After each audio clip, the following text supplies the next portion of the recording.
বেশি মার্কিন সেনা ঝুঁকিতে পড়তে পারে।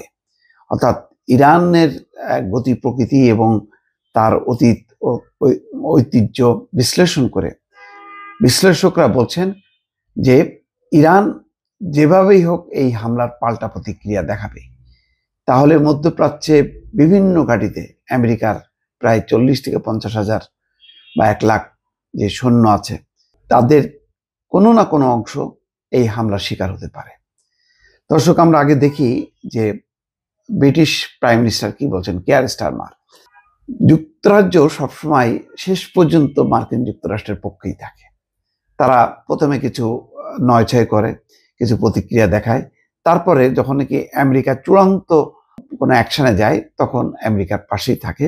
এবারেও সেই পরিস্থিতির ব্যতিক্রম হয়নি। দর্শক, ইরানের পারমাণবিক কর্মসূচিকে আন্তর্জাতিক নিরাপত্তার জন্য অত্যন্ত হুমকি, আর এই পরিস্থিতিতে দেশটিকে আলোচনার টেবিলে ফেরার আহ্বান জানিয়েছেন যুক্তরাষ্ট্রের প্রধানমন্ত্রী কিয়ার স্টারমার।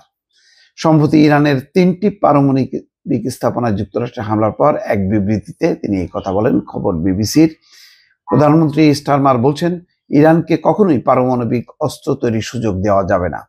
ইরানের পারমাণবিক কর্মসূচি বৈশ্বিক নিরাপত্তা এবং স্থিতিশীলতার জন্য সরাসরি হুমকি সৃষ্টি করছে।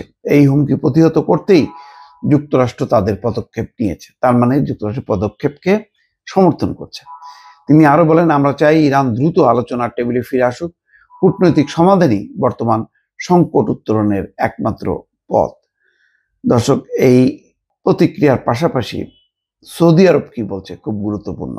ইরানের যুক্তরাষ্ট্রের সামরিক হামলার পর উদ্বেগ প্রকাশ করেছে সৌদি আরব। দেশটির পররাষ্ট্র মন্ত্রণালয় জানিয়েছে, ইরানে পারমাণবিক স্থাপনাগুলোর উপর হামলার বিষয়টি তারা গভীরভাবে পর্যবেক্ষণ করছে।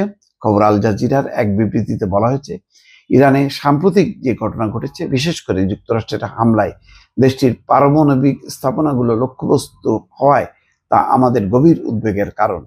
সৌদি আরব এই সংকট মোকাবেলায় সব পক্ষকে সংযম প্রদর্শনের আহ্বান জানিয়ে বলেছে, এই মুহূর্তে উত্তেজনা হ্রাস এবং সংঘাত এড়াতে রাজনৈতিক সমাধানের পথ খোঁজা জরুরি। একই সঙ্গে আন্তর্জাতিক সম্প্রদায়কেও বিষয়টি দ্রুত শান্তিপূর্ণভাবে সমাধানের জন্য কার্যকর ভূমিকা রাখার আহ্বান জানিয়েছে। দর্শক, খেয়াল করেন, সৌদি আরব কিন্তু এখানে সরাসরি নিন্দা করেনি মার্কিন হামলার। তারা কৌশলে একটা খুবই কূটনৈতিক কৌশলপূর্ণ একটা বিবৃতি দিয়েছে, যেখানে তারা উদ্বেগ উৎকণ্ঠাও জানিয়েছে, সংযম প্রদর্শনের কথা বলেছে, আলোচনার কথা বলেছে। তার মানে ধরি মাছ না ছুঁই পানি টাইপের একটা বিবৃতি তারা দিয়েছে, যেখানে সরাসরি তাদের প্রয়োজন ছিল মার্কিন এই হামলার বিরোধিতা করা, কিন্তু তারা সেটি করেনি। অন্যদিকে যে খবর সেটি হচ্ছে 40,000-এরও বেশি মার্কিন